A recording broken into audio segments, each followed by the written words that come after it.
versículo de número 15.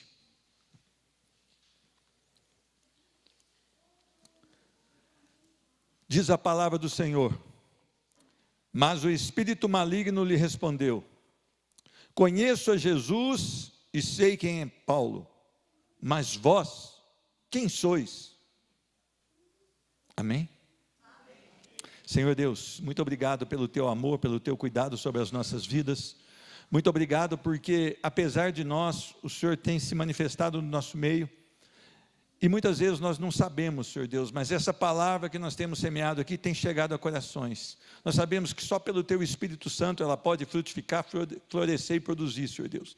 Então nós suplicamos em nome de Jesus que a nossa vida seja uma vida relevante, Senhor Deus. Onde quer que nós estejamos, hoje, amanhã, que nós possamos imitar a Cristo Jesus, que nós possamos realmente levar uma palavra de salvação. Deus, nós não podemos partir sem ser usados pelo Senhor. Há um chamamento do Senhor para que nós venhamos anunciar o Evangelho da graça, fazer discípulos e ensinar a Tua palavra. No nome de Jesus Cristo, que cada pessoa que entrou nesse tempo de adoração possa levar bastante a sério uma vida com Deus no altar do Senhor Jesus. Que nós possamos hoje tomar decisões profundas, Senhor Deus, no Evangelho da graça. É a oração que eu entrego agora no nome de Jesus Cristo. Amém, amém e amém. Meus irmãos, é um tempo em que as pessoas têm saído para pregar o Evangelho. Alguns se dizem convertidos ao Senhor, e elas saem com ímpeto para falar de Jesus. Elas saem com ímpeto tentando ali invocar o nome do Senhor, tentando ali operar prodígios, tudo em nome do Senhor Jesus.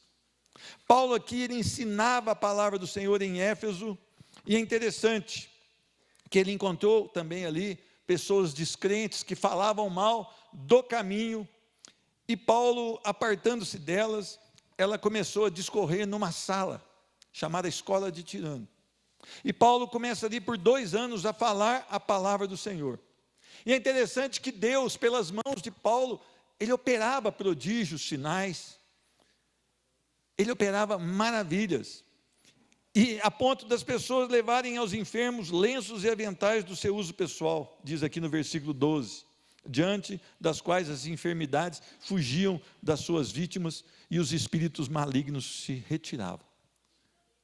Com Paulo isso acontecia, por quê? Porque era permissão do Senhor. Muitas pessoas questionam, mas eu não posso questionar o que está na palavra. É interessante que diz a palavra que alguns judeus exorcistas, filhos de um sacerdote, é aquela história, filho de peixe, peixinho é não, na palavra de Deus não é. Filho de crente é crentinho não, às vezes é perdidinho. E 7 filhos de servas então começaram a tentar tirar o demônio de uma pessoa. É interessante que o espírito maligno respondeu para eles: olha, eu conheço a Jesus, sei quem é Paulo, mas vós, cara de pau, quem sois? Vós que estão aí falando o nome do Senhor, vocês não são de nada. Vocês não são do Senhor. E o possesso então avança sobre esse homem, esses 7 homens, e derrota esses 7 homens, e bate, eles saem nus, depois de apanhar bastante. É interessante que nós muitas vezes dizemos que somos cristãos, lavados no sangue do Cordeiro. E eu tenho algumas perguntas para você. Você é um cristão? Você é um cristão verdadeiro?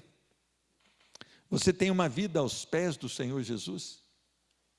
Você realmente ama a Deus a ponto de se submeter a Ele? Agora a pergunta que não quer calar: você é temido pelo inferno?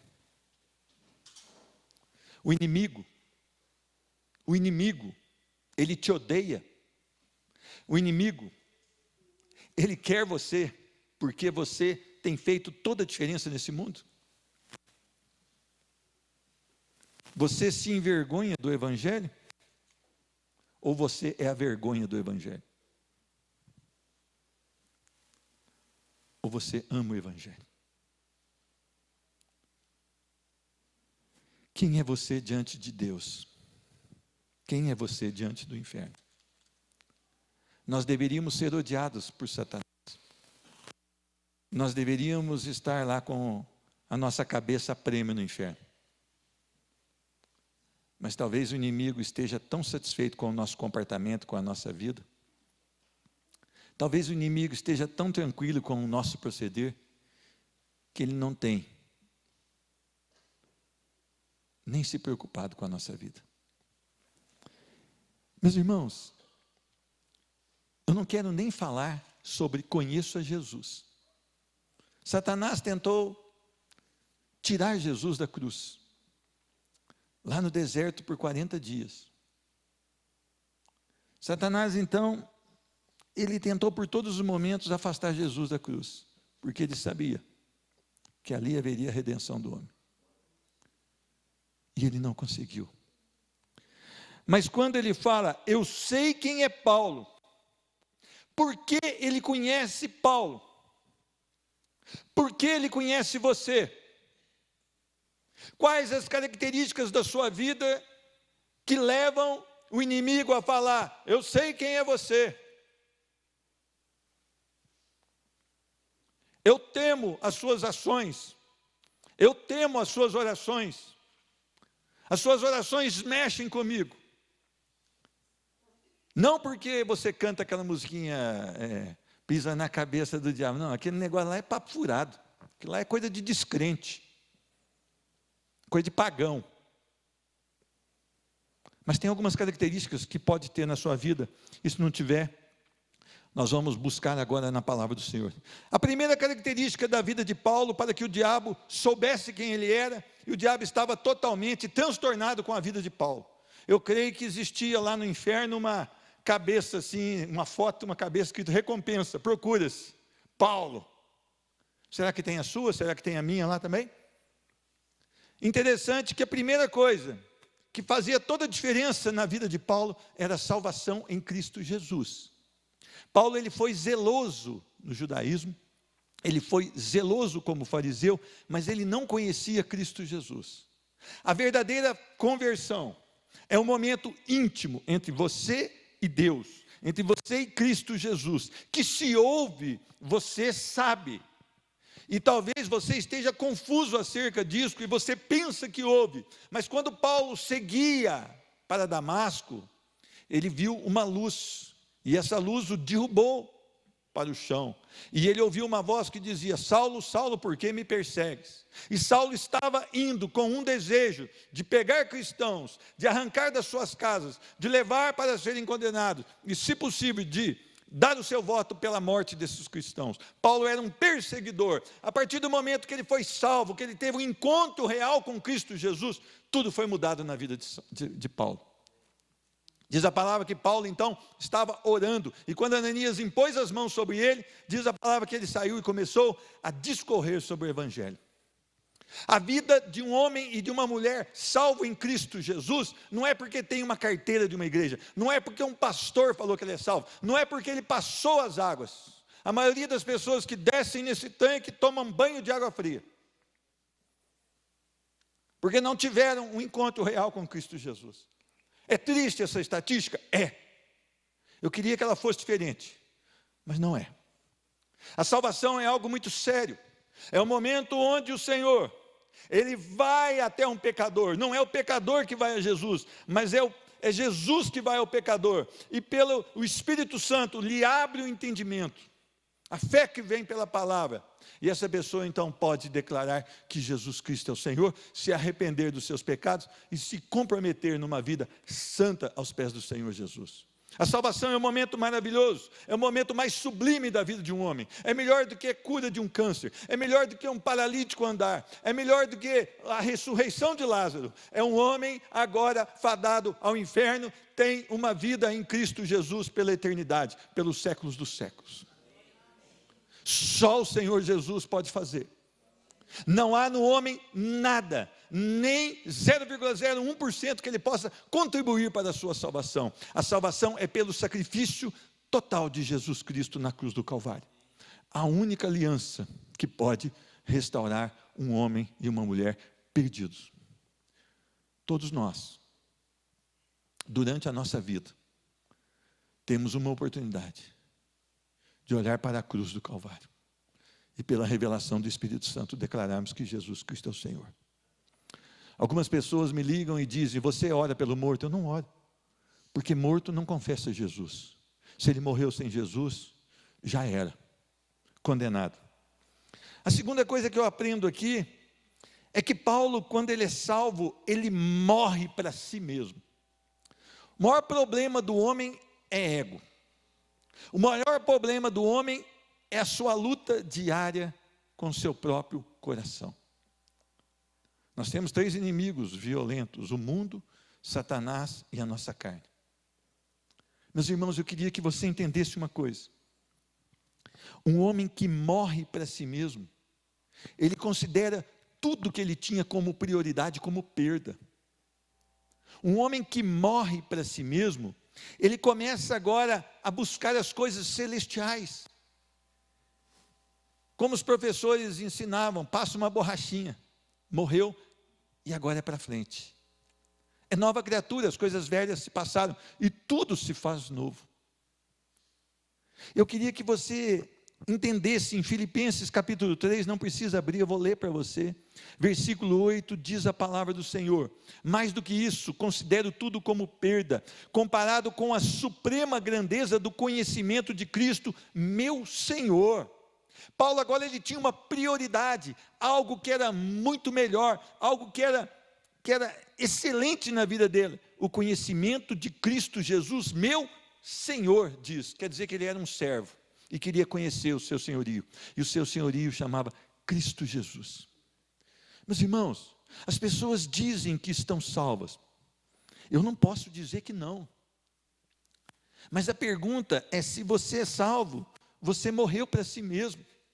As pessoas não podem conhecer as suas prioridades como aquelas antigas que você tinha, que eu tinha. Se você olhar para a palavra de Deus, olha o que diz aqui: pela suprema grandeza do conhecimento de Cristo Jesus, meu Senhor, por cuja causa perdi todas as coisas, eu as considero como esterco para poder ganhar a Cristo. Interessante, coisa maravilhosa, melhor do que esse apito aqui à minha esquerda, coisa boa demais.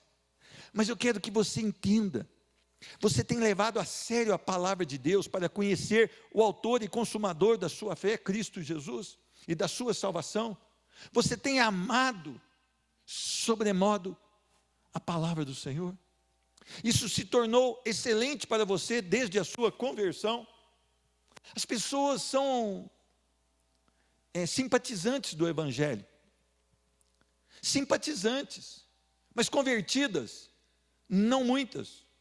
Aliás, muito poucos são convertidos verdadeiramente. Por quê? Porque as características mostram que essa pessoa ainda não teve um encontro real com Cristo Jesus. Uma vida com prioridades em Cristo leva o conhecimento de Cristo como algo mais valoroso das nossas vidas. Agora, o terceiro passo: viver por Cristo. Interessante que uma pessoa que morre para si mesmo, morrem também os seus sonhos, as suas vontades, morre tudo aquilo que ele tinha como prioridade para ter as prioridades de Cristo. Então o desafio agora é fazer cumprir a vontade de Deus nas nossas vidas, é viver por Cristo. Portanto, a nossa motivação agora é honrar ao Senhor. Olha, honrar aquele que a si mesmo se entregou e morreu em nosso lugar para nos salvar. Por isso que o crente não ouve, como é que chama esses? Eu até perdi o contato com esses cantores seculares, porque não há prazer de ouvir música secular. Sabe por que não há prazer de ouvir música secular? Porque elas não glorificam e nem honram ao Senhor. Porque as pessoas tiram os hábitos antigos, porque agora o desejo supremo desta vida é viver por Cristo Jesus. A salvação foi nos dada pela graça, portanto, nossa motivação agora é toda o Senhor, honrar e bendizer o nome do Senhor Jesus. Eu queria que você pensasse muito na sua vida. Você tem vivido por Cristo? Você tem vivido para Cristo? Paulo, ele chega a afirmar aqui de uma maneira muito enfática, em Gálatas 2:20, estou crucificado com Cristo, no 19:20, logo já não sou eu quem vive, mas Cristo vive em mim, e esse viver que agora tenho na carne, vivo pela fé no Filho de Deus, que me amou e a si mesmo se entregou por mim. Olha que maravilha. O que Paulo está querendo dizer aqui? Que as suas ações, que as suas palavras, que os seus pensamentos, agora eles são moldados pelo caráter de Cristo na sua vida. Não é Ele quem vive, não é Ele que frequenta os ambientes, mas é o Senhor que mostra os ambientes que Ele deve frequentar. É o Espírito Santo que o impele nas suas jornadas, nos seus projetos, nos seus novos sonhos que estão agora apropriados e conformados à palavra de Deus. Meus irmãos, nós precisamos parar de brincar com as coisas de Deus. Nós precisamos parar de entrar por essas portas de qualquer maneira e sair dessas portas como entramos. Nós precisamos, a cada contato com a palavra, ter um desenvolvimento na palavra. Por isso Paulo diz, andemos de acordo com o que já temos alcançado. Você não vai se aposentar. Tem gente que está falando, eu vou fazer 35 anos de igreja que eu aposento. Não existe isso, meu irmão. Onde você vai aposentar desse jeito, tem um fogão, que misericórdia. Não é por aí. Você precisa levar a sério a palavra de Deus. Você precisa querer viver por Cristo. É muito mais do que emoção. É o controle do Evangelho sobre a sua vida. É a igreja triunfante em Cristo e não nela mesma. É a igreja que vai e bate continência para o seu general, que é Cristo. É a igreja que espera a ordem do seu general para poder fazer a investida. Nós precisamos nos submeter totalmente a Cristo Jesus. A quarta característica de Paulo, que eu vejo, entre muitas que a gente podia abordar aqui, ser um imitador de Cristo. O maior problema do meio evangélico hoje é o testemunho. O testemunho tem sido terrível. As pessoas, elas têm saído fora da palavra de Deus. As pessoas, elas têm feito as coisas que mostram que elas não têm Cristo Jesus nas suas vidas. E eu queria que você prestasse muita atenção e respondesse uma pergunta: você é um imitador de Cristo? Paulo diz em 1 Coríntios 11:1, sede meus imitadores, como também eu o sou de Cristo. Paulo tinha uma vida totalmente para o Senhor, cheio de paixão e entusiasmo. Paulo, ele esperava em Cristo. Paulo, ele tinha um desejo de se parecer com Cristo. Meus irmãos, cristão é parecido com Cristo. Nós tomamos e apropriamos o nome cristão de maneira ilegal, muitas vezes. Nós nos parecemos com nós mesmos, com o nosso velho homem, com algo mais terrível que tem. E nós queremos ganhar as pessoas no grito. Nós queremos jogar versículos nas pessoas, mas viver diferente dos versículos que lançamos sobre elas. Nós queremos que o ímpio entenda a palavra, mas nós mesmos talvez não tenhamos entendido ainda. Nós queremos ganhar todos para Jesus, se nem nós mesmos temos o imitado. É terrível o modelo que a igreja tem vivido hoje. É uma igreja que não se parece, que não imita Cristo. Paulo, ele chama a responsabilidade, sede meus imitadores, porque eu também sou imitador de Cristo. Essa é uma grande responsabilidade. Eu quero chamar a atenção dos pais e mães. Pais, mamães. Vocês podem dizer isso para os seus filhos? Vocês podem chamar os seus filhos ali no quarto da sua casa e falar: filho, papai te ama, ou então mamãe te ama. Sede meus imitadores, meus filhos, porque eu sou imitador de Cristo. Como é que é, pai e mãe? Você quer que seu filho seja cristão? Ou eu quero meu filho, crente. Mas qual é o exemplo que você dá? Eu vejo muitos pais com um carrinho cheio de cerveja dentro do supermercado, fardinhos às vezes, falando para os filhos: bebida faz mal. Eu vejo os pais, às vezes, com aquela carteira cheia de pacote de cigarro, dentro do carrinho de supermercado, falando: filhos, cigarro faz mal. Eu vejo pais assistindo essas novelas podres da Rede Globo Televisão, até mesmo da Rede Record Televisão, cheio de sensualidade, programas sensuais, e dizendo: filhos, isso não é bom que você assista, papai já é maduro. Papai não é maduro, papai é podre, já caiu da árvore. Papai é podre de tudo. Querendo chamar os filhos na regulagem. Você precisa ter uma vida no altar, pai. Você precisa ter uma vida no altar, mãe. Você precisa que os teus filhos te imitem. Para isso você precisa imitar a Cristo Jesus. Uma das características para você ser um ministro do Evangelho é que a sua casa seja em ordem. E você precisa de puxar essa responsabilidade para você. Eu olho a frequência da escola bíblica das crianças, aqui à frente. Você acha que eu vou culpar a criança de 3, 4 anos porque não vem no culto? Ou não vem na escola bíblica? Eu culpo os pais. Criança de 3, 4 anos não pode fazer sua matulinha e falar: pai, me dá o cartão amigo que eu vou para a escola bíblica, não. Depende. Ela depende. Mesmo nesse mundo complicado, hoje até um adolescente, muitas vezes, a gente não libera ele sozinho, né? O que você fala para o teu filho? O que você fala?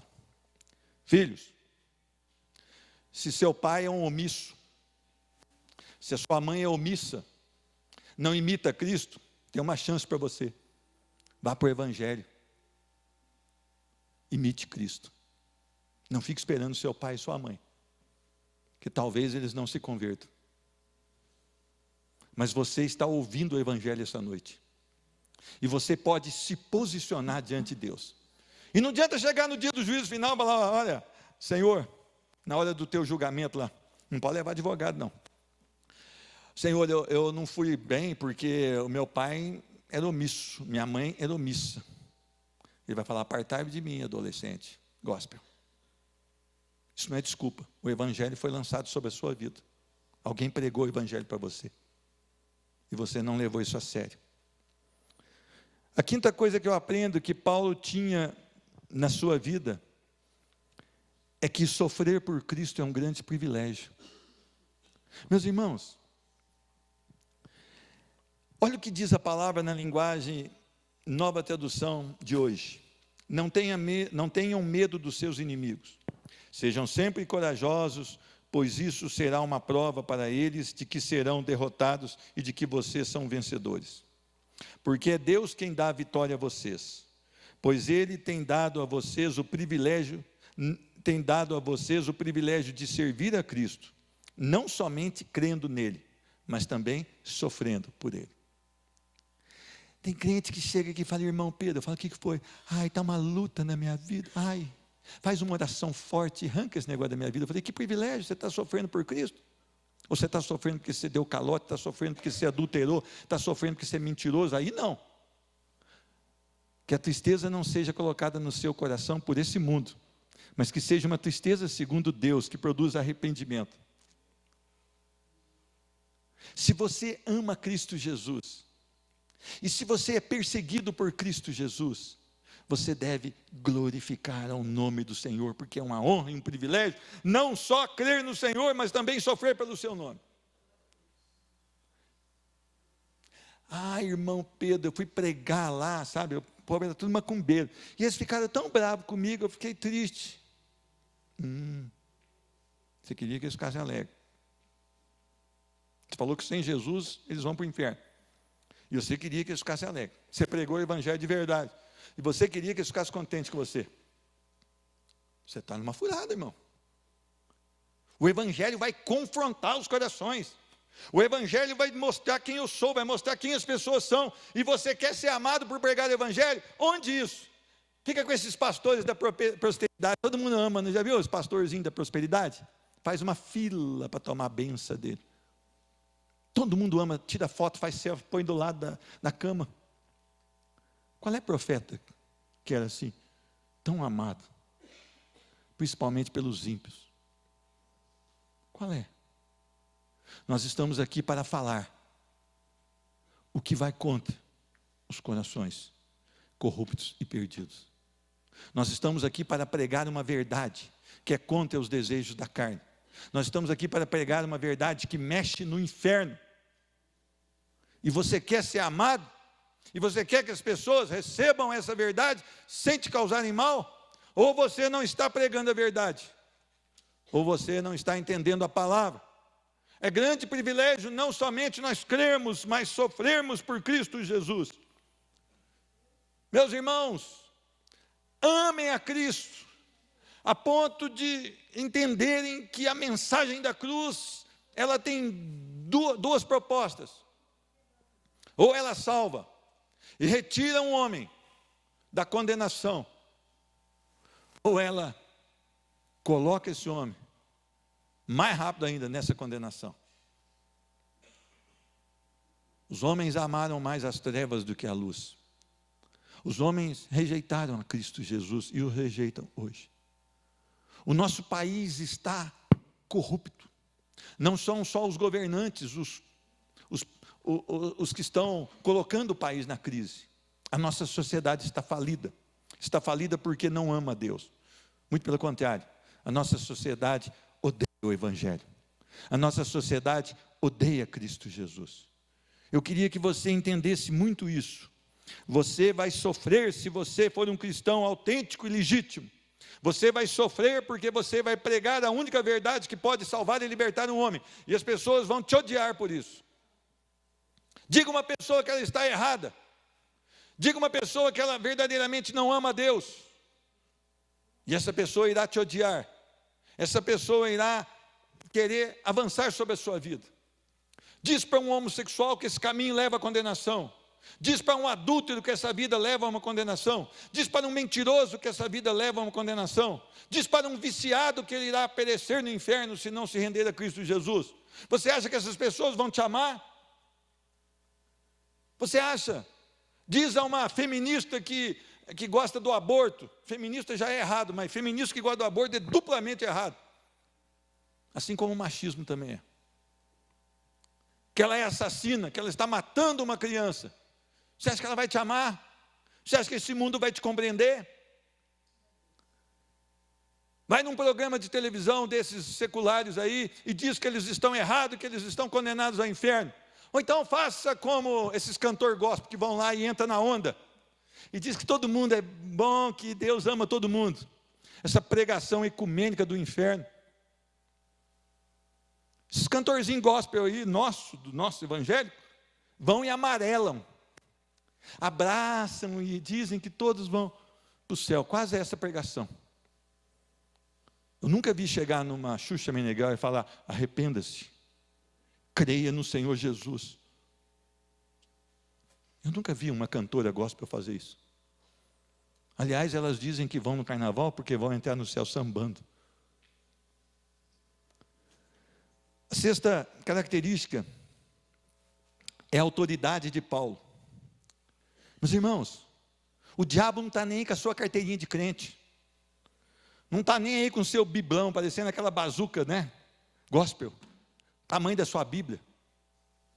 Ele não está nem aí pelo seu conhecimento da palavra.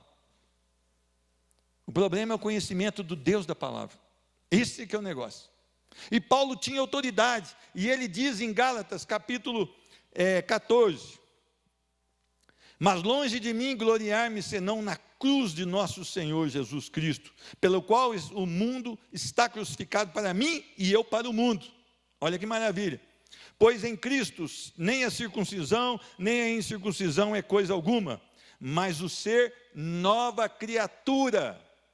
Ser nova criatura. E a todos quantos andarem conforme esta regra, paz e misericórdia sejam sobre eles e sobre o Israel de Deus. Quanto ao mais, que ninguém me perturbe. Sabe por quê? Paulo está dizendo, ninguém me perturbe, porque eu trago em meu corpo as marcas do Senhor Jesus. Paulo, ele vivia para a glória do Senhor em toda e qualquer situação. Se ele estava algemado, quando ele escreve aos Filipenses, Ele escreve a carta chamada por nós de carta da alegria. Ele estava em algemas. Nós não suportaríamos passar uma noite no Corró, que é aquela anticâmara, né? Vamos dizer, a anticâmara da penitenciária, ou do presídio. Talvez nós blasfemaríamos contra o Senhor. Paulo estava algemado entre dois guardas. E ele diz: eu estou preso, mas a palavra do Senhor está livre. Nós somos crentes assim. Nós suportamos aquele irmão que nos persegue. Nós suportamos aquela pessoa que nos trata mal. Nós suportamos aquele patrão que nos faz injustiça. Ai, irmão Pedro, eu não engulo sapo. Isso é perdido, porque o crente, a arte de engolir sapo é o crente, não é verdade? Não. O crente é muito mais conhecido pela reação do que pela ação. Por isso que o Senhor fala: alguém te feriu a face, vira a outra. Ah, você é comigo, não é assim que a gente fala? Você é comigo. Porque eu trago no meu corpo as marcas de Cristo. A ousadia e a autoridade repousava nas marcas de Cristo. Interessante, prisões, cadeias, açoites, calamidades, apedrejamentos, injúrias, jejuns, vigílias, naufrágios. Irmãos, hoje cedo eu estava comentando aqui, que por causa de 6 dias sem gasolina, o povo crente pirou. Estava quase brigando com o outro por causa de gasolina. E se nós ficarmos 1 mês sem comida, chegar comida aqui, que a gente passar a pão e água, será que sobra um crente? Um só? Será que se nós formos provados, se Deus permitir uma aprovação maior do que nós temos tido nesse país todo desorganizado, será que nós conseguiríamos manter firmes, testemunhando Cristo Jesus e a cruz de Cristo Jesus? Meus irmãos, a autoridade de Paulo é porque ele tinha no seu corpo as marcas de Cristo. Ele vivia o que ele pregava. Ele vivia o que ele pregava. Agora nós chegamos no ponto número 7, que é um ponto que culmina. Paulo estava pronto a morrer por Cristo Jesus. Nós não vamos nunca estar prontos para morrer por Cristo Jesus sem a salvação, sem morrer para nós mesmos, sem viver por Cristo, sem imitar a Cristo, sem sofrer por Cristo, sem ter autoridade. Nunca nós estaremos prontos para morrer por Cristo. Você pode entrar no YouTube ou Google e perguntar lá como foram mortos os discípulos. Experimenta. Experimenta. Você está triste, não quer vir mais porque o irmão te ofendeu? Porque o pastor não te deu a paz do Senhor? Ou porque o pastor errou contigo? Ou porque não sei quem fez alguma coisa para você? Como é que você vai estar pronto para morrer por Cristo? Como é que você vai estar pronto para morrer por Cristo? Paulo chega a um momento da sua vida triunfal, eu digo. Ele diz: eu já estou sendo oferecido por libação. Aquele líquido que era derramado por cima do sacrifício. E ele dava uma fumaça e ela subia ao trono do Senhor. Paulo está dizendo, em outras palavras: o meu tempo é chegado. Eu estou para morrer. Eu estou sendo oferecido ao Senhor. Eu não saio mais dessa prisão. Agora vem sobre mim uma sentença de morte. Paulo está dizendo: eu estou pronto para morrer por Cristo Jesus. Para mim isto é privilégio e honra. Essa geração nossa é tão fraca, que talvez no coração de alguns aqui dentro eles estão falando: esse cara pirou. Quem pirou é você, que não leu a Bíblia. Nós temos que estar prontos para morrer por Cristo. Nós não conseguimos largar o nosso emprego para ter qualidade de vida com a nossa família. Nós não conseguimos largar um bem material para ter uma vida de qualidade com Cristo, uma presença no tempo de adoração. O que você vai morrer por Cristo? Quando você vai negar a Cristo? Você não tomou uma decisão que te favorece uma vida com Cristo. Você acha que você vai topar morrer por Cristo, meu irmão? Tira isso do seu pensamento. Olha o que diz a palavra. O momento da minha partida se aproxima. Combati o bom combate, completei a carreira, guardei a fé. Paulo estava dizendo, tudo aquilo que me foi proposto, eu fiz para louvor e glória do Senhor. Onde o Senhor me chamou, eu fui. Onde Ele disse que eu não deveria ir, eu não fui. Tudo o que eu passei, eu vejo como privilégio. Paulo tinha uma posição muito tranquila quando era um fariseu. E ele passou agora, racionalmente, a estar numa situação crítica, se formos pensar racionalmente. Porque agora, ele de perseguidor virou perseguido por Cristo Jesus. Mas mesmo assim, ele tinha isso como um privilégio. E ele estava pronto para morrer por Cristo. Porque o que ele diz em Filipenses era uma verdade na sua vida. Para mim, o viver é Cristo e o morrer é lucro, é ganho. Nós vivemos a geração evangélica que gosta de repetir esse versículo de Filipenses, mas que jamais quer viver esse versículo de Filipenses. Nós somos essa geração, eu e você. Por isso nós estamos querendo as musiquinhas que nos fazem dançar por todos os lados. Por isso eu danço para a direita e danço para a esquerda, porque morrer por Cristo eu não consigo. Por isso eu vou fazer o arraial gospel, porque morrer por Cristo eu não consigo. Por isso eu vou fazer as festinhas gospel. Por isso eu vou dar uma oferta maior, porque eu vou tentar convencer a Deus a me dar o que eu não mereço. Desculpa pelo mereço, porque merecer nós merecemos, é a graça. Eu vou tentar comprar o favor de Deus. Então eu levo uma oferta abundante, para que, quem sabe, o Senhor se dobre diante dessa oferta. Isso nunca vai acontecer. Você precisa se curvar diante desse Deus, que é santo, poderoso, maravilhoso, cheio de graça, e dizer: Senhor, salva-me, sou um perdido.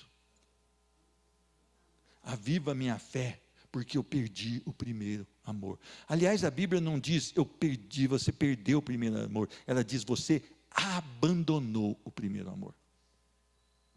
Abandonastes o primeiro amor.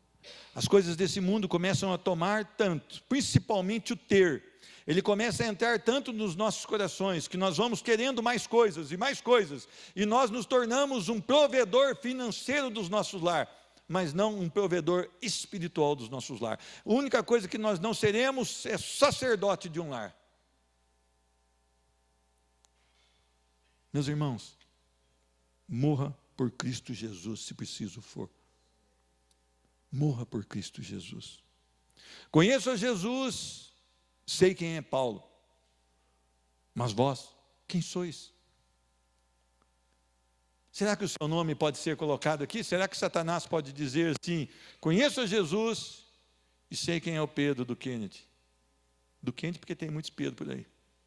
Mas vós quem sois? Ou será que eu sou vós quem sois? E você? Será que o inimigo treme diante das suas orações? Será que o inimigo treme diante das suas devocionais com o Senhor? Será que o inimigo treme quando você trata o seu cônjuge, mesmo quando o seu cônjuge está equivocado? Você o trata com amor? Será que você, quando o inimigo vê você tratar os seus filhos, que você que é crente não leva os seus filhos à ira, você, através do tratamento que você tem com seus filhos, você honra tanto a Deus que o diabo treme? Filhos, será que a sua obediência ao Pai é de uma maneira assim tão profunda e abundante, que o diabo treme diante da sua postura? Se nada disso acontece, você tem que ir para essas igrejas aí cantar, pisa na cabeça do diabo, que é o máximo que você vai poder fazer com o diabo é cantar essa musiquinha para ele. E ele não está nem aí com essa musiquinha. Nada. Nada, nada, nada. Meus irmãos, você precisa ser um cristão. Você precisa ter uma vida aos pés do Senhor Jesus. Você precisa ser temido pelo inferno, com uma vida conformada ao Evangelho da graça. Que o Senhor generoso, misericordioso te abençoe.